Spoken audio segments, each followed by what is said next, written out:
Hello साथियों, स्वागत है आप सबका एक बार पुनः अपने YouTube channel be care study में।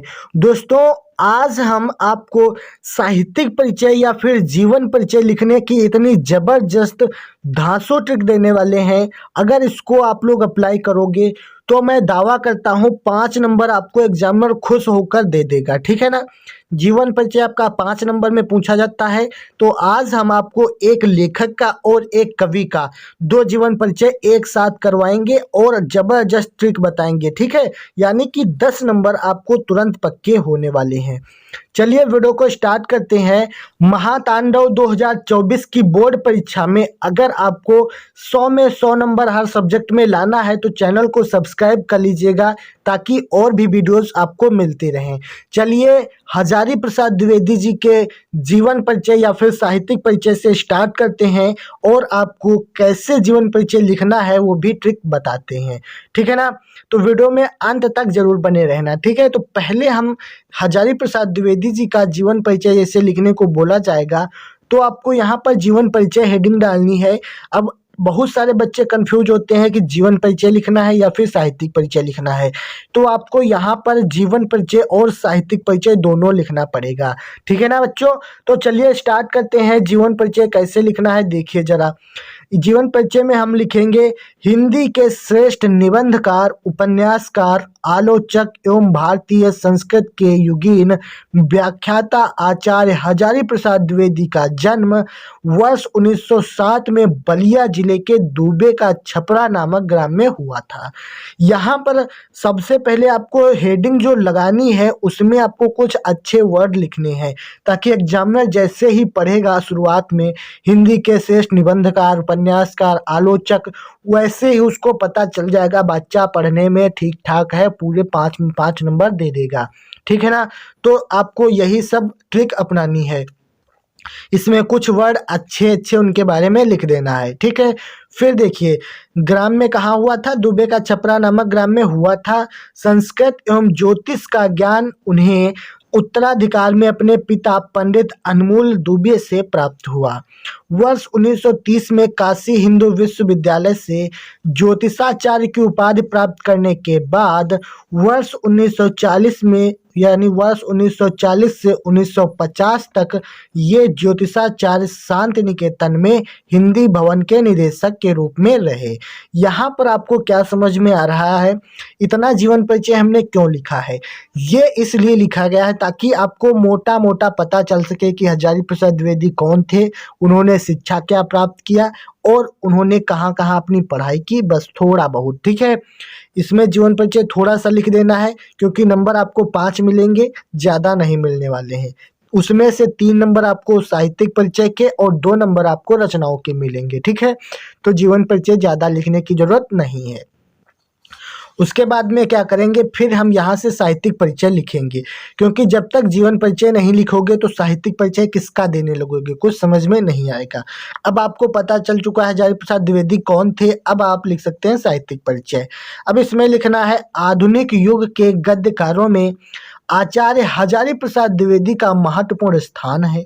आचार्य द्विवेदी के निबंधों में जहाँ साहित्य और संस्कृत की अखंड धारा प्रवाहित होती है, वहीं प्रतिदिन के जीवन की विविध गतिविधियों, अनुभूतियों आदि का चित्रण भी सजीवता और मार्मिकता के साथ हुआ है। डॉक्टर हजारी प्रसाद द्विवेदी की कृतियां हिंदी साहित्य की शाश्वत निधि हैं। उनके निबंधों एवं आलोचनाओं में उच्च कोटि की विचारात्मक क्षमता के दर्शन होते हैं। इस प्रकार से आपको लिखना है। फिर यहाँ पर लिखेंगे हिंदी साहित्य जगत में उन्हें एक विद्वान, समालोचक, निबंधकार एवं आत्मकथा लेखक के रूप में भी ख्याति प्राप्त है। ठीक है। ये हो गई उनकी साहित्यिक परिचय। क्या उन्होंने साहित्य में योगदान दिया, उन्होंने कौन कौन सी रचनाएं करी या फिर उन्होंने किस प्रकार की रचनाएं करी, उनका योगदान क्या रहा, ये सब आपको साहित्यिक परिचय में लिखना पड़ता है। फिर यहाँ से आपको उनकी प्रमुख कृतियाँ डालनी है। फिर हेडिंग बनाना है निबंध, उपन्यास, संपादन। ठीक है। तो निबंध इनके जो थे अशोक के फूल, कुटज, विचार प्रवाह, ठीक है, विचार प्रवाह, कल्पलता, ये इनके प्रमुख निबंध है। उसके बाद में प्रमुख उपन्यास कौन है, बाणभट्ट की आत्मकथा, चारुचंद्र लेख, पुनर्नवा इत्यादि। ठीक है, फिर आपके संपादन है नाथ सिद्धों की बानियां। क्या है? नाथ सिद्धों की बानियां। फिर है संक्षिप्त पृथ्वीराज रासु। तो ये इनके क्या है? प्रमुख संपादन है और उपन्यास निबंध है। ठीक है, तो इतनी आपको कृतियां लिख देनी है। हेडिंग डाल डाल कर सब कुछ लिखेंगे तो आप 100% श्योर हो जाइए, 5 नंबर आपको गारंटी है मिल जाएंगे। ठीक है, इसके स्क्रीनशॉट लीजिए। बहुत अच्छी तरीके से, सटीक तरीके से हमने लिखवाया है। अगर आप ये पूरा हूबहू लिख के आओगे 5 नंबर आपको पूरे मिलेंगे। ठीक है, अगर आप इससे भी अच्छा लिख सकते हो तो आप लिख लीजिएगा। ठीक है ना, आगे बढ़ते हैं। उसके बाद में हम बात करेंगे सुमित्रा नंदन पंत। ये एक कवि हैं। ठीक है, तो एक हो गया आपका लेखक और दूसरे हो गए कवि। ठीक है, तो आज हम कवि का भी जीवन परिचय देखेंगे कि किस प्रकार से इनका लिखना है। देखिए, सुमित्रा नंदन पंत ये एक सुकुमार कवि के रूप में जाने जाते हैं। तो आपको इसमें कैसे लिखना है, देखिए, पहले हेडिंग जीवन परिचय लगाएंगे, फिर यहाँ से क्या करेंगे, देखिए इसके बारे में हमको सुमित्रा नंदन पंत जी के बारे में कुछ अच्छी चीजें लिखनी है। जैसे हमने लिखा, सुकुमार भावनाओं के कवि सुमित्रा नंदन पंत का जन्म कौसानी नामक ग्राम में 20 मई 1900 को हुआ था। क्या हुआ था? सुकुमार भावनाओं के जो कवि सुमित्रा नंदन पंत हैं, उनका जन्म कौसानी नामक ग्राम में 20 मई 1900 को हुआ था।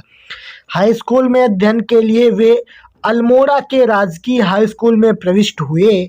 यहीं पर उन्होंने अपना नाम गुसाई दत्त से बदलकर सुमित्रा नंदन पंत रखा।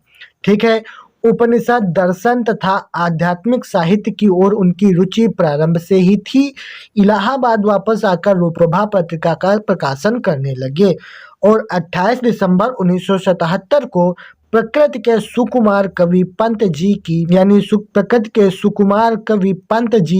प्रकृति की गोद में ही विलीन हो गए। ठीक है, मोटा मोटा हमको आइडिया लग गया कि सुमित्रा नंदन पंत जो थे वो क्या थे, क्या उन्होंने योग्यता हासिल करी और उन्होंने कहाँ कहाँ अपनी कि पत्रिकाओं का संपादन किया या फिर अपना रचनाएं की। थोड़ा थोड़ा हमको इसमें पता चल गया। ठीक है, अब उनके बारे में हमको साहित्यिक परिचय लिखना है, क्योंकि जब तक आप जीवन परिचय नहीं बताओगे तब तक साहित्यिक परिचय कैसे बता सकते हो। तो ये बातें आपको याद रखनी है। ठीक है, तो साहित्यिक परिचय में हम लिखेंगे, छायावादी युग के प्रतिनिधि कवि सुमित्रा नंदन पंत ने 7 वर्ष की आयु में ही कविता लेखन करना प्रारंभ कर दिया था। मतलब छायावाद युग के प्रतिनिधि कवि सुमित्रा नंदन पंत ने 7 वर्ष की आयु में ही कविता लेखन प्रारंभ कर दिया था। उनकी प्रथम रचना वर्ष 1916 में आई। उसके बाद वर्ष 1919 में उनकी काव्य के प्रति रुचि और भी बढ़ गई। पंत जी के काव्य में कोमल एवं मृदुल भावों की अभिव्यक्ति होने के कारण इन्हें प्रकृति का सुकुमार कवि कहा जाता है। ठीक है, फिर इसमें लिखा है, पंत जी सौंदर्य के उपासक थे। वे युग दृष्टा व युग सृष्टा दोनों ही थे। असाधारण प्रतिभा संपन्न साहित्यकार थे। छायावाद के युग प्रवर्तक कवि के रूप में उनकी सेवाओं को याद किया जाता रहेगा। इस प्रकार से आपको इनका जो है साहित्यिक परिचय लिखना है। उसके साथ में आपको इनकी प्रमुख रचनाएं भी लिखनी है, क्योंकि 2 नंबर आपको रचनाओं के मिलेंगे। ठीक है, तो प्रमुख रचनाएं क्या हैं? वीणा, ग्रंथि पल्लव, गुंजन, यहाँ पर गुंजन है। ठीक है, गंजन, युगांत, युगवाणी, ग्राम्या, स्वर्ण किरण, युगांतर, उत्तरा, चितंबरा इत्यादि। ठीक है, ये इनकी प्रमुख रचनाएं हैं। उसके बाद में इनका उपन्यास जो है वो हार है और कहानी संग्रह जो है वो 5 कहानियां इन्होंने लिखी हैं। ठीक है, 5 कहानी संग्रह इनके हैं। ठीक है, तो इसमें आपको ट्रिक क्या अपनानी है, तो ये ध्यान से समझिएगा जो यहाँ से हम बताने जा रहे हैं। सबसे पहली बात, आपको जीवन परिचय लिखना है, उसमें उनके बारे में कुछ अच्छे वर्ड जोड़ देने हैं। ठीक है, फिर आपको साहित्यिक परिचय हेडिंग डालना है और उसके बाद में प्रमुख रचनाएं लिखना है। अब यहाँ पर आपको एक ब्रैकेट यहाँ पर बना लेना है। ठीक है, ऐसे कोने में, उसमें आपको जन्म स्थान, शिक्षा, भाषा और इनके माता पिता, इतना आपको एक ब्रैकेट में लिख देना है।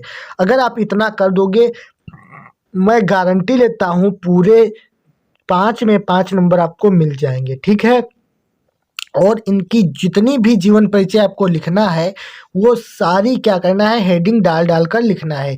चाहे आप सुमित्रा नंदन पंत का हो, हजारी प्रसाद द्विवेदी का हो या फिर किसी और का हो, बस आपको हेडिंग डाल कर लिखना है और साफ सुथरी राइटिंग में लिखना है। मैंने जितना करा दिया, अगर इतना भी लिख दोगे, मैं गारंटी लेता हूँ 5 में 5 नंबर आप फोड़ कर आओगे। ठीक है, तो उम्मीद करते हैं वीडियो आपको पसंद आई होगी। अगर इसी प्रकार की और भी वीडियो चाहते हो तो नीचे कमेंट करो किस टॉपिक पर वीडियो चाहिए, और चैनल को सब्सक्राइब करके नोटिफिकेशन को ऑल पर सेलेक्ट कर लेना। ठीक है, दोस्तों में भी शेयर कर दीजिएगा। चलिए मिलते हैं और वीडियो में, तब तक के लिए जय हिंद, वंदे मातरम।